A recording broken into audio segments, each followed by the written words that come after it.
What's up, YouTube? This is Too Raw for TV.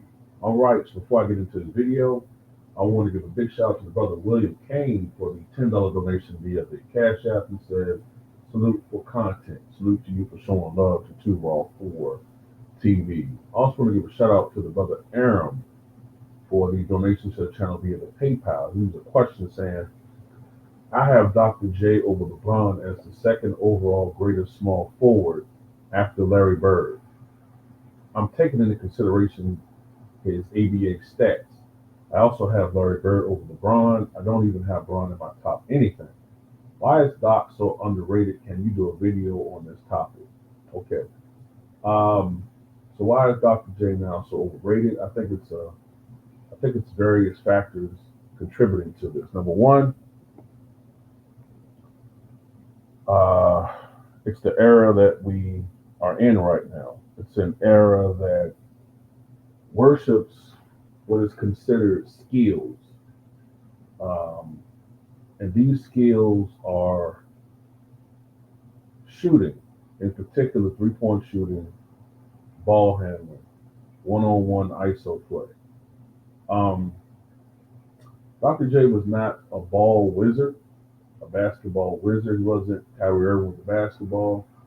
He was not known for, hell, having a great mid-range jumper, let alone a three-point shot. Although he could knock down mid-range shots, his forte was being one of the great finishers at the rim, one of the great super athletes, and one of the great drivers to the basket the game has ever seen. Um, he was about above the rim play, so he would be anathema to today's preferred brand of basketball. He wouldn't fit in. Um, that plays a huge role, I think, as to why he is so underrated. I think another thing is um, the fact that the NBA does not really celebrate the ABA. They don't. They don't even acknowledge the ABA stats. Although they robbed from the ABA, they took the three-point line from the ABA. They took the idea of the dunk competition from the ABA. They absorbed four franchises: the San Antonio Spurs, the Indiana Pacers, the Denver Nuggets. Let me see, and the Nets. Now Brooklyn Nets. They all took those teams from the ABA. As we all now know, uh, two ABA franchises, the Spurs and the Nuggets, have won the NBA championship. But for whatever reason, the ABA doesn't get any love. And as we know, look, when you look at Dr. J's NBA career, he played 11 years in the NBA. He won a championship. He went to, I believe, four NBA finals, won an MVP award.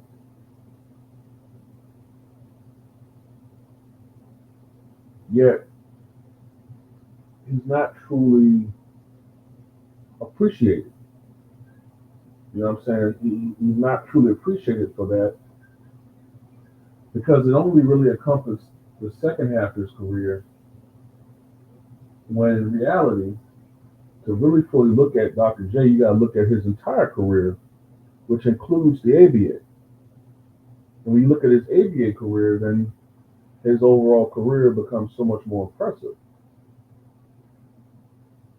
You know what I mean? When you look at his ABA career and his NBA career, then things change. Then it goes to. In fact, let me look at this right quick.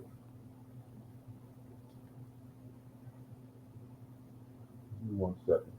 When you look at his entire basketball career, when you incorporate the ABA, things change. People got to remember this guy was the Michael Jordan of the ABA, maybe even more so.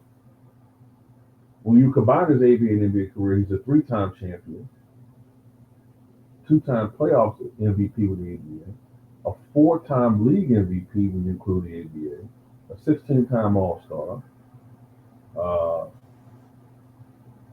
Twice he was All-Star Game MVP. Uh, He was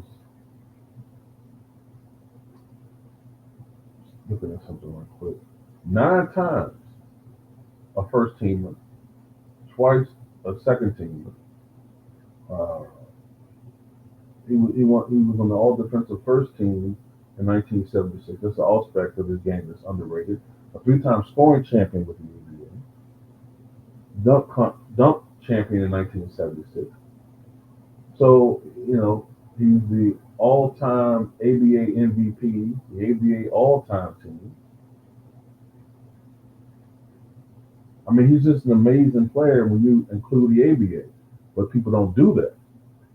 They just look at his NBA career, which was still great, but when you combine it with his ABA career, I mean, look, give you an idea how great this guy was.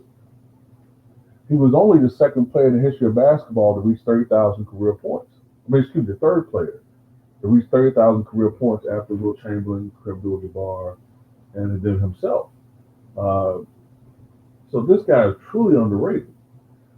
And I think another thing that hurts him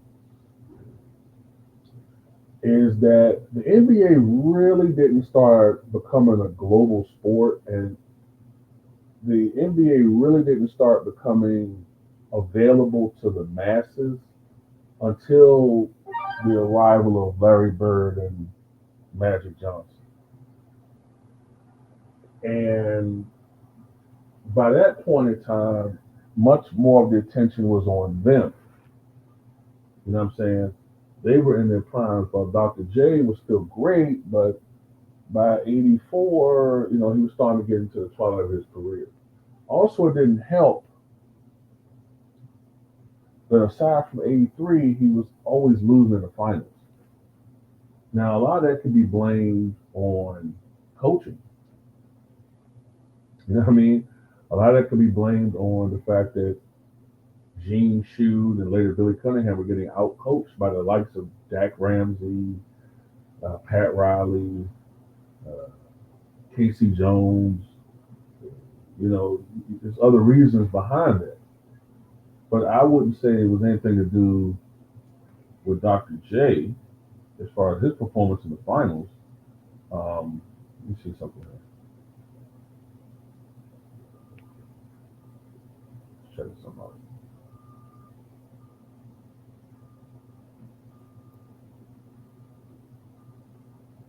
Yeah, so in the NBA Finals, Dr. J averaged. Remember, this is a guy that averaged probably what 22 points a game in his NBA career. In the NBA Finals, Dr. J averaged 25.5 points, 7.5 rebounds, 4.5 assists, probably averaged close to 2 steals, probably averaged 1 or 2 blocks per game. I know he probably shot somewhere between 48 to 52% from the floor, usually an upper 70 percentile free throws. So this guy, he was performing. And this is a guy that was not a selfish player. He wasn't a ball hog. He rarely took more than 20 shots in a game. So, and he had some help. So he was doing his job. A lot of it was coaching, or a lot of it was they were just going against teams that just were deeper. The Sixers had a great starting lineup, but oftentimes their bench wasn't that deep, especially after 77, 78. And then oftentimes, they were weak in the center position. That's why they got Moses Malone and did what they did. And that's another thing.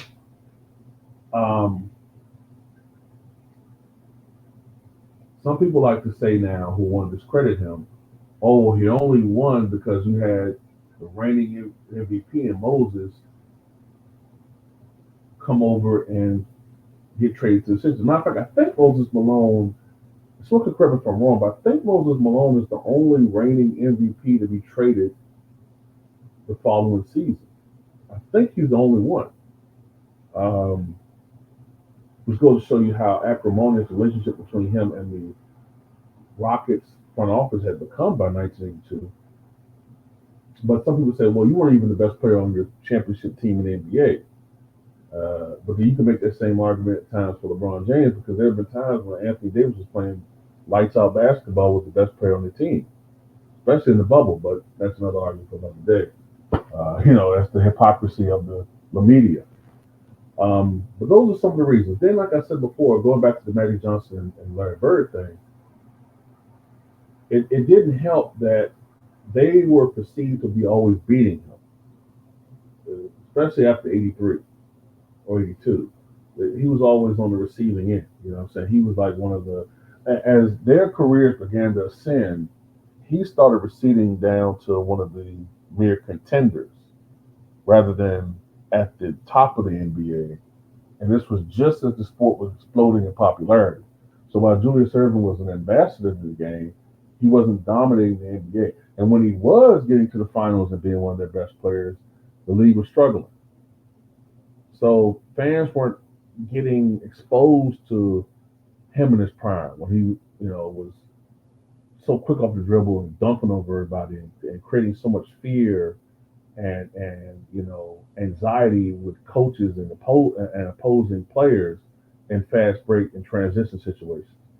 People weren't getting to see that on a nightly basis like they were seeing in the '80s, Magic and Larry. Matter of fact, go on YouTube and you'll see a lot of footage of Larry Bird. You'll see a lot of footage of Magic Johnson. There's tons of Michael Jordan. There's even some with Dominique Wilkins. But if you look for Julius Erving, it's there, but oftentimes it's limited to only certain games, and sometimes the video quality isn't as not as good. So that's some of the reasons right there. You know what I mean? And there's some of it's just last but not least, some of it's just this sheer irrational disdain for the old heads that a lot of young people have. You know what I'm saying? A lot of young men, let's be honest, have a disdain for. They've been taught to by the culture to have a disdain for the younger men that have taught to have a disdain for the older uh, black male in our community. There's always these things that So I hate to bring up the Jimmy. I hate to bring up the Willie Lynch letter, but there's truth to it. Even if it isn't real, it's truth to it in spirit. We're always divided by something. If it's not colorism, light skin versus dark skin, old versus young, gender versus this gender, uh, Democrat versus Republican. Even though most of us are Democrats or lean Democrat, but it's just always something that's there to divide us. This black man is beefing over this black man because of a woman or because of a difference in viewpoints on the issue. So it's always some of that too. But anyway, these are my reasons behind why I think Dr. J has become increasingly underrated. For those who know, um, this man is truly one of the great small forwards of all time. Make no mistake about it. Come what you guys think.